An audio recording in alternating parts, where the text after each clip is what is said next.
Esse é um caso bastante interessante e é um caso triste por dois motivos, né? Quando a gente fala em júri, não tem vencedor em júri.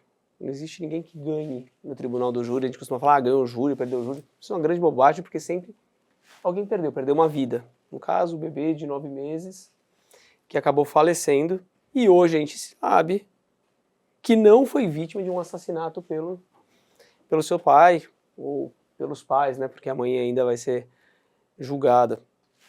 Mas o interessante desse tipo de caso é demonstrar o quanto é importante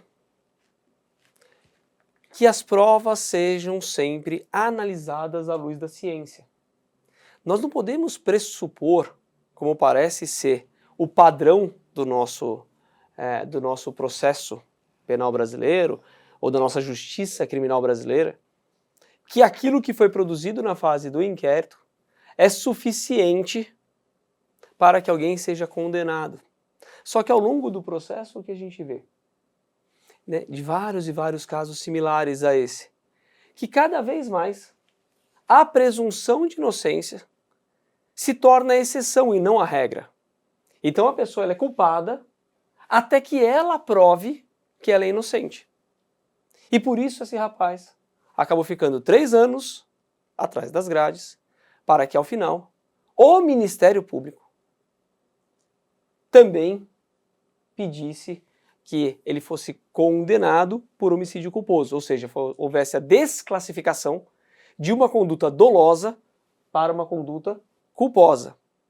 Mas veja, se o Ministério Público tinha esse entendimento, por que desde lá de trás já sustentar isso? Se havia uma dúvida bastante razoável para que o Ministério Público fosse em plenária e pedisse e sustentasse que seria um crime culposo, não havia competência do tribunal do júri.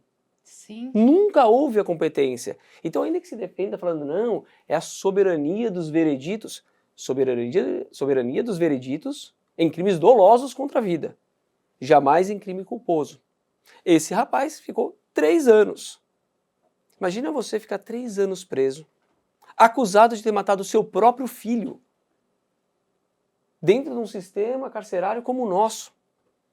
Nós teremos a oportunidade de conversar com o advogado dele, que fez um trabalho excelente, brilhante. Vou parabenizar o colega aqui quando ele entrar. E o colega reporta situações que ele passou no cárcere por conta deste fato, que poderia ter levado ele a ser assassinado dentro do cárcere. Sim. Olha a gravidade da situação, porque tudo que se passa num processo criminal como esse é inverter a presunção de inocência. Então, quando se analisa, se lê o relatório da autoridade policial, que fez o trabalho de acordo com a consciência dela, não tem, veja, mas todo o trabalho pode ser criticável, né? Então, Sim, por isso que a gente tem um processo. Por isso que nós temos o devido processo legal e a ampla defesa. Para que as pessoas possam apresentar a defesa de acordo com um processo que siga corretamente as suas formas, obedecendo o contraditório. Contraditório esse, Carla, que o que mais se defende no país é que não está presente na fase de inquérito policial. Então, na fase de inquérito policial, por não ser processo, mas sim só um procedimento, uma investigação do Estado, não caberia você exercer a sua defesa, a sua ampla defesa e nem o contraditório. São pouquíssimas as decisões do Supremo que reconhecem uma limitação ou alguma forma de defesa no inquérito policial. Só que quando a gente olha o relatório da autoridade que imputa os graves crimes a esse rapaz, todos dolosos, a justificativa é: os pais não apresentaram uma versão plausível. Mas se eu não tenho contraditório, se eu não tenho ampla defesa, como eu posso esperar que seja obrigação dele trazer uma versão plausível para o resultado encontrado no filho? Isso será feito ao longo do processo, como foi feito pelo colega no júri, que defendeu ali e comprovou, e é o argumento dele, me parece que desde sempre, que o fato sempre foi culposo. Ninguém critica a existência do processo. O processo, a investigação sobre o fato, você ir levando de acordo com as regras do jogo, mas a regra do jogo é responder o processo de liberdade. Esta é a regra do nosso Brasil. Mas aí quando a gente vai na decisão que decreta a prisão preventiva dele é porque o caso causa uma grande repulsa. Mas peraí, como assim causa repulsa? Qual a gravidade concreta da conduta dele? O que a gente tem de elementos concretos a demonstrar que eu preciso que neste caso específico eu afaste a regra para se tornar uma exceção. Porque nós viramos um país da exceção. As pessoas são presas por longos períodos em prisão provisória.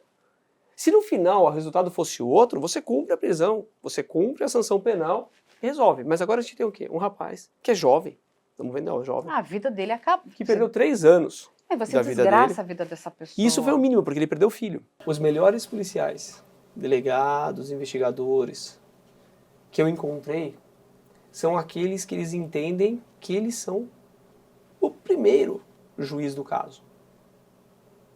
E não o primeiro acusador.